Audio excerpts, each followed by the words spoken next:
as we continue focusing on one of our lead stories for today, the split verdict that was handed by Magistrate van Rooyen in the two accused of the murder of Brendin Hornor. Now, one suspect accused in the murder of the Free State farmer manager has been granted a bail of 5,000 rand. The other accused has been denied bail. The case has now been postponed to the 1st of December. Joining us now is Mr. Mike Mlengana, the former Director General of the Department of Agriculture. Baba Mlengana, thank you very much for your time this afternoon.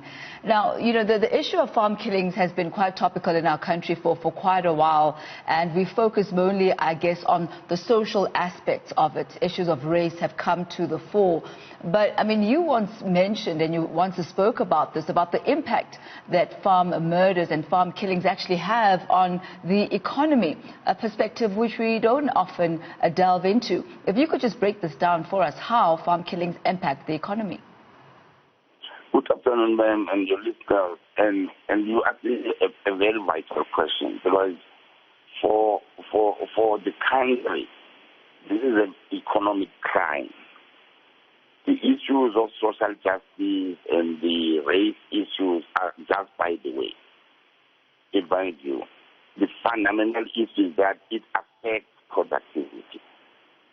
In a country that has been bogged down by COVID-19, by the worst economic crisis that it has ever encountered before, and it appears that the country is going the Zimbabwean way.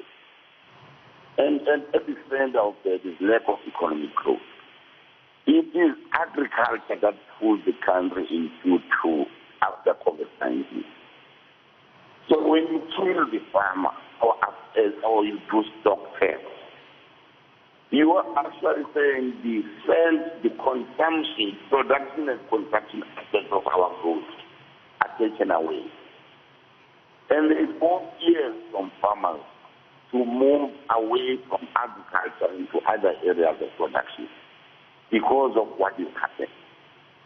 And I think much as we concentrate on commercial agriculture, most countries, like what you call emerging market countries or economies, have grown as a result of growing this medium to small sector a segment of our economy.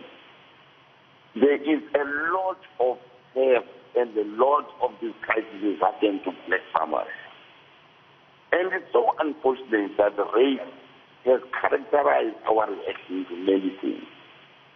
If you notice, for example, in areas like West Rand, where I farm, you go to the police station, the amount of stock theft, the amount of murderers, but there's no reaction.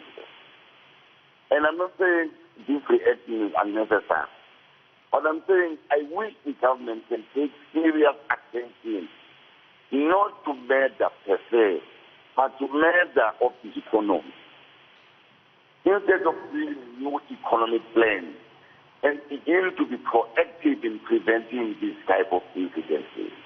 So what it then does do, as contribution to gross domestic product, agriculture will decline and disappear.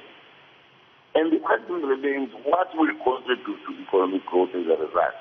Our exports from 2015 to now in agricultural commodities has increased. And most of it is coming from commercial farmers. And if those farmers move away from growth, we will find from economic growth or economic production in agriculture, you will find a strong decline in our exports. And consequently, our foreign exchange earnings will also decrease. And that is happening against a very serious background of a huge balance of payment account deficit. So in real terms, if our government does not look at this with the seriousness that it deserves, the plans that it is bringing are zero. You need to protect what is already there and making a difference, a positive impact in the economic growth. At this stage, food security is a problem, unemployment is a problem, agriculture is the only economic growth sector that has seemed to show positive signs of growth. I wonder, Mr. Mlengana, how prevalent farm killings are. And this I ask in the backdrop of and in comparison to other crimes that are committed in the country, crimes of murder. Could you give us an idea of the severity of this problem in relation to other similar type of murders? Well, clearly, I don't know the many murders that are not reported. And one I know has been really gender-based and all that. And that is serious, by the way. But the productive factors of our growth are affected by murder. For example, again, I'll talk about what I know in Western, in the Eastern Cape. And in some areas of the country, there are continuous murder. In cases and recently, we heard of people saying to General Bedi, the Minister of why are you always afraid of white people? Somebody asked that question. And people laughed at that as a racial remark. But it was saying you are not reacting when most black people are murdered. They are murdered day in, day out by very heavy weapons. And nobody reacts to those. Nobody. We spoke to the Commissioner of Police and Housing, the District Commissioner. Go to Makali's police station. You see the number of cases that are reported. Zero convictions and arrest and convictions. So what that has done then has highlighted, one, that the seriousness with which our government and its effort on preventing economic crime is zero or has declined over the years. And the consequence, therefore, has been increased because people are now aware that they are not being harassed or arrested or justice prevailed as far as agricultural crimes are concerned. I call them agricultural engines of economy because they deal with the production system of our growth. Mr. Mlengana, before I let you go, I mean, in 2018, there was the Farm Killings and Stock Theft Summit that you were a part of. If you could give us perhaps some of the key insights that came out of that summit, the way forward. I mean, this is 2 years down the line. Have any of those recommendations actually been implemented looking back? Actually, that's one of the strategies I wanted to speak to.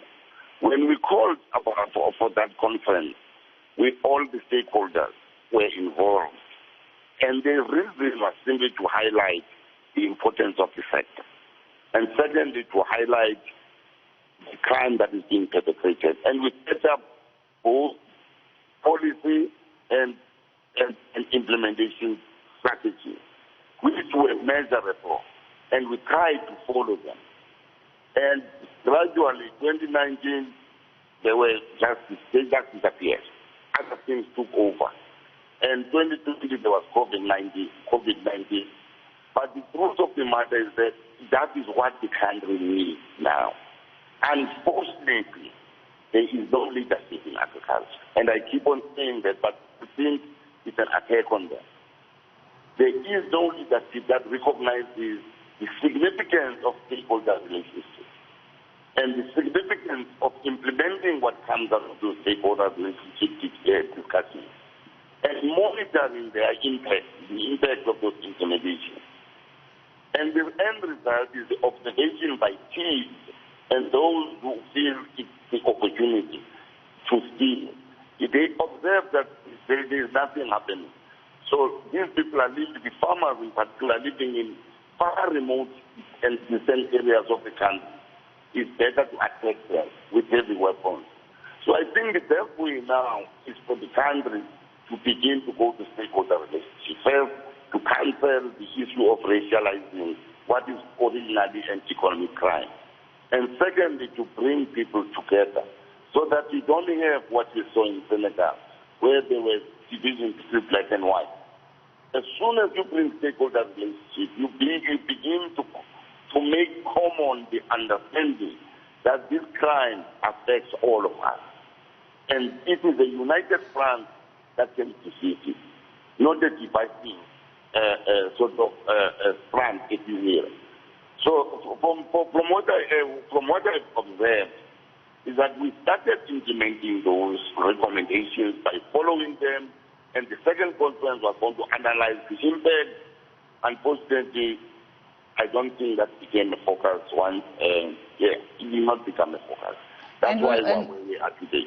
Thank you very much, Mr. Mlengana, for that. Mr. Mike Mlengana, the former DG of the Department of Agriculture, focusing on another aspect in this discussion that we perhaps don't look at too much, the impact of farm killings on our economy, and him also pointing out that a lot of the recommendations that were made during the summit that was held 2 years ago have not been implemented, and he also points there to a lack of leadership.